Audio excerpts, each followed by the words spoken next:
이번 시간에는 우리 통신망의 종류에 대해서 같이 한번 살펴보도록 하겠습니다. 통신망의 종류다 그러면 얘는 이제 통신망이 서로 연결된 그런 거리나 전송되는 데이터 형식에 따라서 이제 여러 가지로 나눠져요.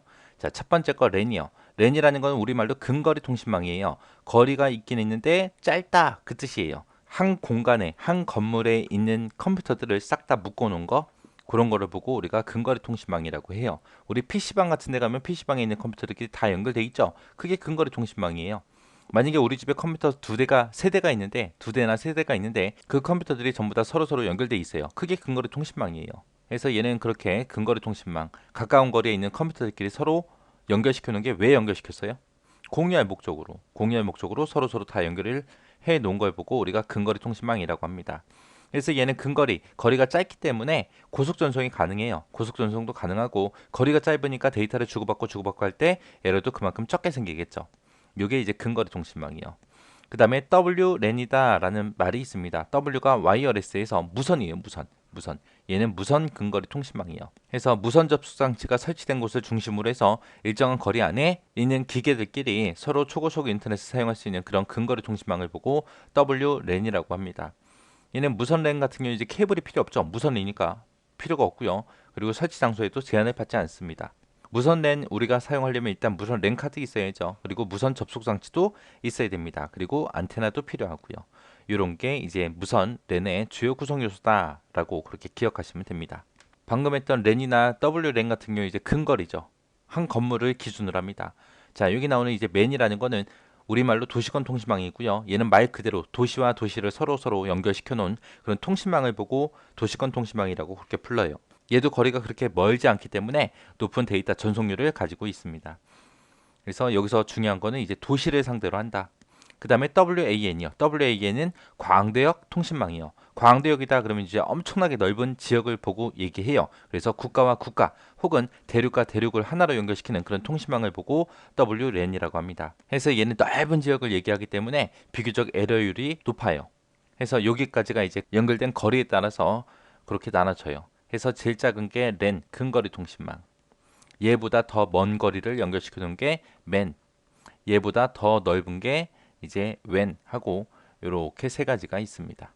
자, 그 다음에 여기 세 가지 나온 게 이제 전송되는 데이터 형식에 따라서 세 가지가 나온 겁니다.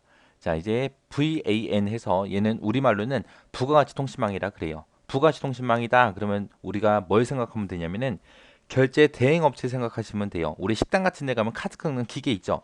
그 기계 생각하시면 돼요. 그런 기계들 이제 공급해 주는 곳.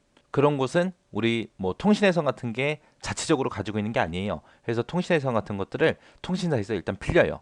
빌려서 거기다가 새로운 가치를 더해서 이용자들한테 판매하는 그런 통신망을 보고 부가가치 통신망이라고 합니다.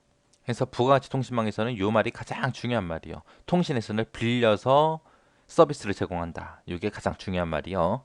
그 다음에 ISDN이요. ISDN이다 그러면 종합정보통신망이요.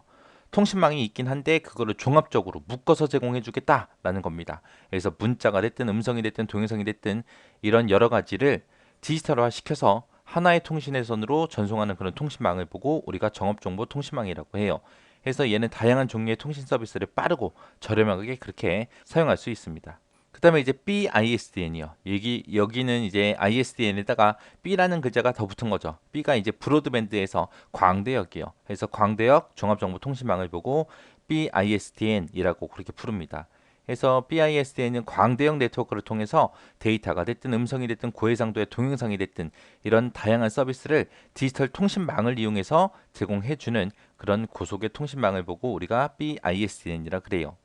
BISDN에서 가장 중요한 기능을 하는 게 ATM이요. ATM이 우리말로 비동기식 전달 방식을 보고 ATM이라고 하거든요. 이 ATM이라는 게 뭐냐면은 우리가 데이터가 됐든 음성이 됐든 고해상도 동영상이 됐든 이런 것들을 서로 빠르게 주고받는다 그랬잖아요. 이런 데이터를 이제 상대방한테 이제 전달을 할 때, 전송을 할 때 정보를 고정된 크기로 다 나눠서 잘라요. 잘라서 빠르게 전송하는 방식이 ATM입니다. ATM. 그래서 ATM이라는 말 꼭 기억하셔야 돼요. 얘는 우리말로 비동기식 전달 방식이라고 하더라. 해서 150에서 600mbps의 초고속 대용량 데이터를 디지털로 우리가 전송할 수 있습니다. 여기서 이제 mbps라고 나왔죠. bps라는 거는 비트 퍼 세컨드에서 1초당 전송할 수 있는 비트 수를 얘기하는 거예요. 이렇게 해서 통신망의 종류에 대해서 알아봤는데 각각의 통신망들마다 특징들이 있죠. 그 특징들 잘 정리하고 지나가시기 바랍니다.